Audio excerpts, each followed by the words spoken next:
मनुष्य के कर्मों का फल उसकी परिस्थिति और दैवीय शक्तियों द्वारा निर्धारित होता है। ऐसा कहा जाता है कि यदि अच्छे कर्म बुरे कर्म की तुलना में अधिक हैं, तो बुरे कर्मों का फल इसी जन्म में और अच्छे कर्मों का फल अगले जन्म में मिलना निर्धारित होगा।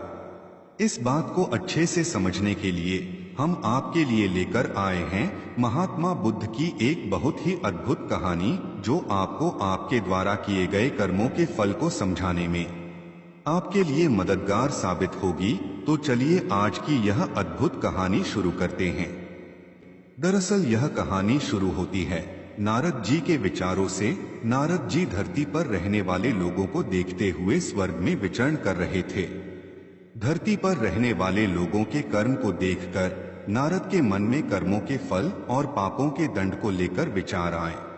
अपने यह विचार लेकर वह ब्रह्मा जी के पास जाते हैं और ब्रह्मा जी से पूछते हैं, हे ब्रह्मा जी, यदि बुरे कर्म करने वाला इंसान अच्छे कर्म करने लग जाए तो क्या वह अपने पापों से मुक्त हो सकता है?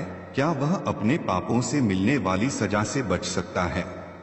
तब ब्रह्मा जी नारद जी के इन सवालों का जवाब देते हुए कहते हैं कि हाँ भी और नहीं भी। हाँ का मतलब यह कि अगर कोई इंसान अपने किए गए पापों से मुक्ति पाना चाहता है तो उसके लिए निस्वार्थ भाव से अपनाया गया दान पुण्य धर्म और भक्ति का रास्ता सबसे उत्तम होता है। अगर इंसान दिल से अपने पापों का पश्चाताप करते हुए निस्वार्थ भाव से दान पुण्य धर्म और भक्ति का रास्ता अपनाता है तो वह उस जन्म में अपने मिलने वाले पापों के दंड से मुक्त हो सकता है। इससे उस इंसान के किए गए पापों की सजा कुछ कम जरूर हो जाएगी, लेकिन पापों का दंड तो जीवन काल में भोगना ही पड़ेगा। किंतु कुछ जघन्य अपराध यानी घोर पाप ऐसे होते हैं जिनका दंड शारीरिक एवं मानसिक रूप से न सिर्फ इस जन्म में बल्कि आने वाले एक या कई जन्मों तक भोगने पड़ते हैं, यानी इंसान के कर्म कभी पीछा नहीं छोड़ते। तो ऐसे में अगर इंसान दिल से अपने पापों का पश्चाताप करते हुए निस्वार्थ भाव से दान पुण्य पशु पक्षियों तथा लाचार इंसान एवं जानवरों की सेवा धर्म और भक्ति का रास्ता अपनाता है तो आगे के जन्मों में पिछले वाले जन्मों के घोर अपराधों की सजा नहीं भोगनी पड़ेगी। यदि वो अपनी पूरी उम्र श्रद्धा और विश्वास से ईश्वर की भक्ति में और पुण्य कर्मों में लगा देता है तो वह अपने पापों से सदा के लिए मुक्त हो सकता है। पूरी श्रद्धा से की गई भगवान की भक्ति और निस्वार्थ भाव से किया गया दान पुण्य धर्म और भक्ति में इतनी शक्ति होती है कि इंसान मोक्ष तक को प्राप्त कर सकता है। और नहीं का मतलब ये कि अगर वो इंसान दान पुण्य धर्म और भक्ति का रास्ता या कोई भी अच्छा कर्म निस्वार्थ भाव से न अपनाकर किसी स्वयं के मकसद को पूरा करने के लिए या लालच से अपनाता है तो इसे दिखावा बोला जाता है। ऐसा करने से उसे उसके पापों से छुटकारा कभी नहीं मिल सकता, अपने पापों से कभी मुक्त नहीं हो सकता। इंसान के द्वारा किया गया घोर अपराध और पाप उसका अगले कई जन्मों तक पीछा नहीं छोड़ते। तब ब्रह्मा जी नारद जी को इसी पर आधारित एक सच्ची कहानी सुनाते हैं। एक गांव में एक सूद नाम का इंसान रहता था। वह गलत लोगों की संगत में आ जाने की वजह से डाकू बन गया था। वह लोगों को मारकर अक्सर उनका धन लूट लेता था।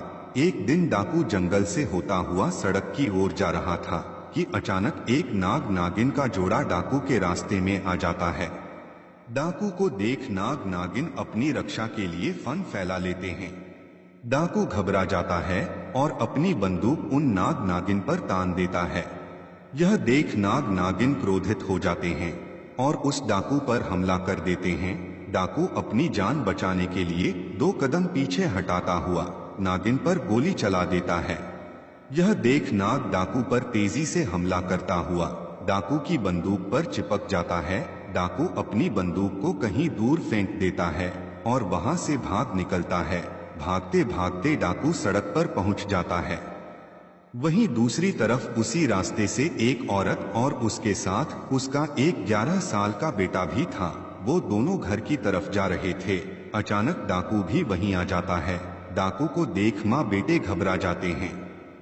डाकू औरत के करीब जाता है और बलपूर्वक उस औरत से गले में टंगा सोने का हार खींच लेता है। अब औरत अपने और अपने बच्चे की जान की रक्षा के लिए उस डाकू से दया की भीख मांगती है।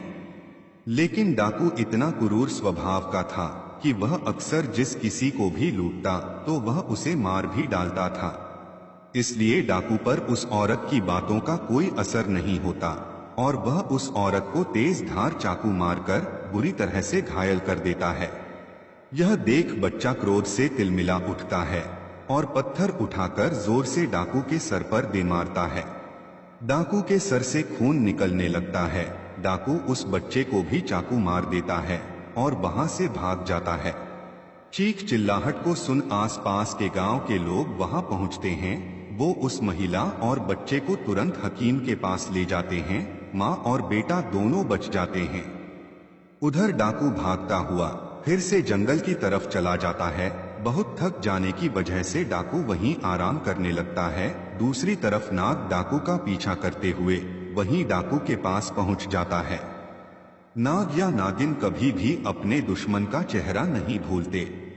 डाकू सो चुका होता है और इधर नाग अपनी नागिन की मौत का बदला लेते हुए डाकू के पैर को डस लेता है।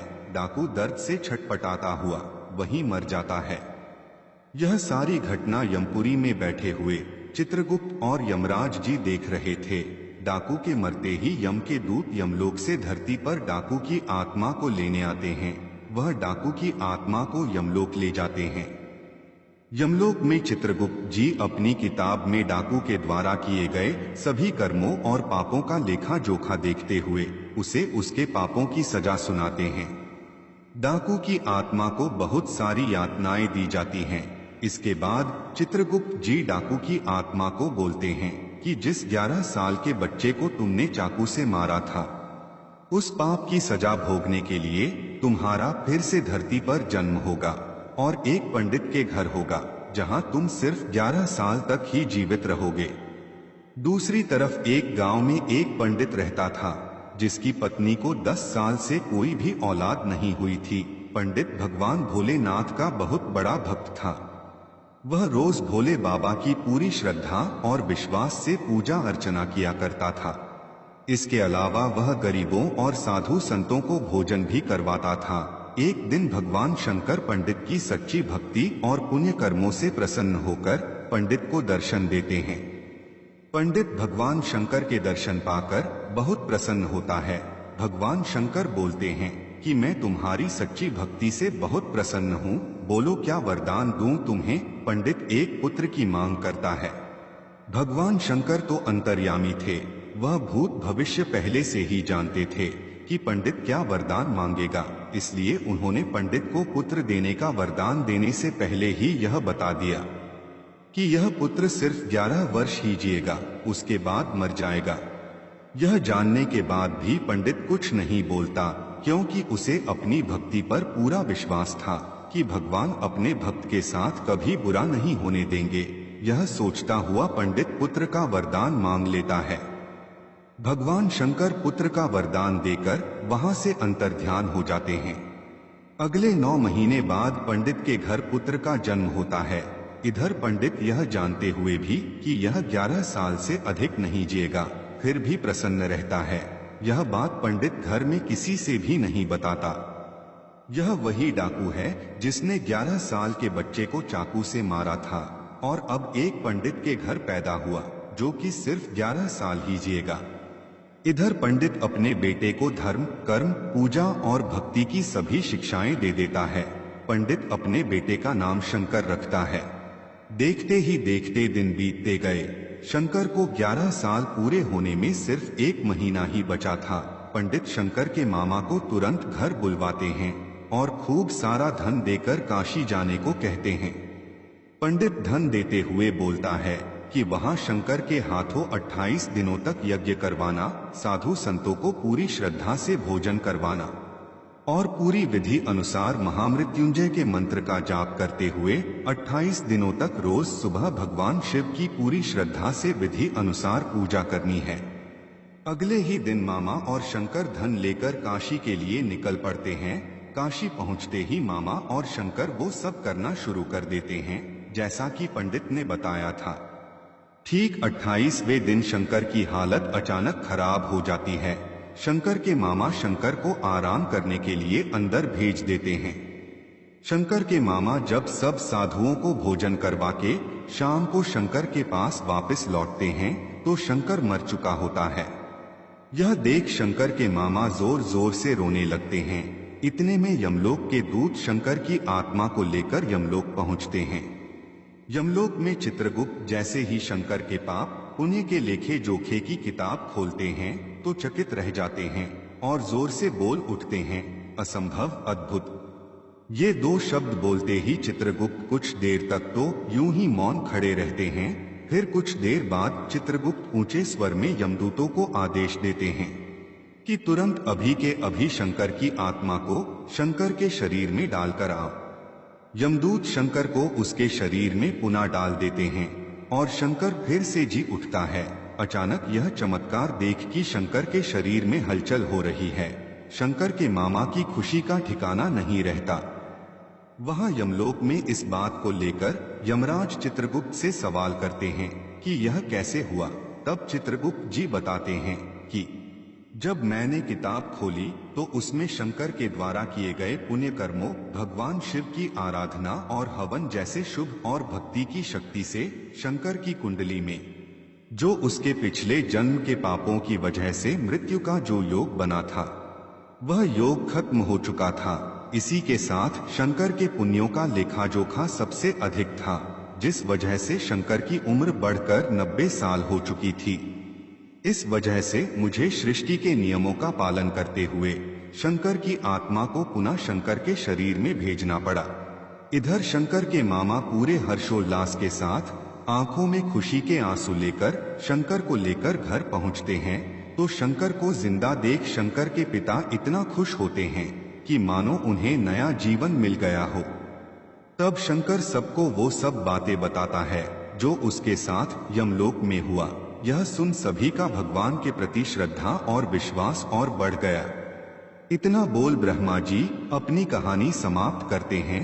अब नारद जी को अपने सभी प्रश्नों का उचित जवाब मिल चुका होता है।